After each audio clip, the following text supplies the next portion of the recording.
இப்பொழுது நாம் வந்துள்ள இடம் பொருணை அருங்காட்சியகம் திருநெல்வேலி. ரெட்டியார்பட்டி மலையில், அதாவது திருநெல்வேலியில் உள்ள பைபாஸ் ரோட்ல புறவழிச்சாலையில் தேசிய நெடுஞ்சாலை 44ல் ஓரமாக நம் இங்கிருந்து, அதாவது மதுரையிலிருந்து சென்றால், கன்னியாகுமரி சென்றால் வலது பக்கமாக அமைந்துள்ளது. ஒரு அழகிய இடத்தில் கட்டப்பட்டுள்ளது. மேல வகையாடு, தமிழகத்தின் சின்னமான வகையாடு மேலே வைக்கப்பட்டுள்ளது.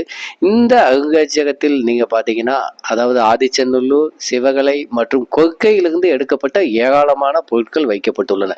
இந்த 3 இடங்களுமே, அதாவது வரலாற்று காலத்துக்கு முற்பட்ட காலத்தில் மனித நாகரிகங்கள் எப்படி இருந்தது, தமிழர்கள் எப்படி அந்த காலத்தில் தங்கள் தொழில்நுட்பங்களை பெருக்கியிருந்தார்கள், அவர்கள் அதாவது வாழ்க்கை எப்படி இருந்தது, அவர்களின் விவசாயம், இரும்பு பொருட்கள், அவர்களின் இரும்பு உருக்கும் உலைகள் மற்றும் அவர்கள் அந்த இறந்த பின் செய்யப்படும் சடங்குகள், தாலிப்பானைகள், முதுமக்கள் தாலிகள் மற்றும் இரும்பை உருக்குவதற்கு முக்கியமாக தேவைப்படும் உலைகள் என்று ஏராளமான பொருட்கள் அந்த பகுதியில் தாமிரபரணி, அதாவது பொருணை ஆற்றின் கரையில் கிடைத்த பொருட்கள் வைக்கப்பட்டுள்ளன. கூடுதலாக, அதாவது நம்பியாற்றின் கரையில் கிடைக்கப்பட்ட துலுக்கர்பட்டி என்ற இடத்தில், அதாவது இரணியன் குடியிருப்பில் ஏற்கனவே அகழ்வாய்வு பணிகள் நடைபெற்றன. அங்கு பாண்டியர்கள் கால பொருட்கள் கிடைத்தன. துலுக்கர்பட்டியில் மிக பழமையான பொருட்கள் நம்பியாற்றின் கரையில் கிடைத்தன. அந்த பொருட்களும் அங்கு வைக்கப்பட்டுள்ளன. நம்பியாற்றின் கரையிலும் இதே போல் ஏராளமான பொருட்கள் கிடைக்கின்றன.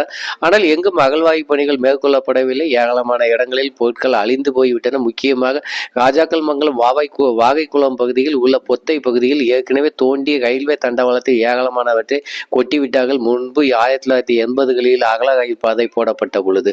இப்பொழுது அங்கு இல்லை. மிச்சமிருக்கும் பொருட்கள், அதாவது தாமிரபரணியிலும் நம்பியாற்றங்கரையிலும் கிடைத்த பொருட்கள் இங்கு வைக்கப்பட்டுள்ளன.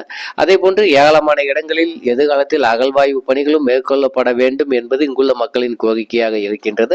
அடுத்தடுத்த பகுதிகளில் இந்த பொருணை நாகரிகம், இந்த அருங்காட்சியகத்தில் என்னென்ன பொருட்கள் இருக்கின்றன, அதன் தொன்மை என்ன, அதன் வரலாற்று முக்கியத்துவம் என்ன என்பதை பார்ப்போம். நன்றி, வணக்கம்.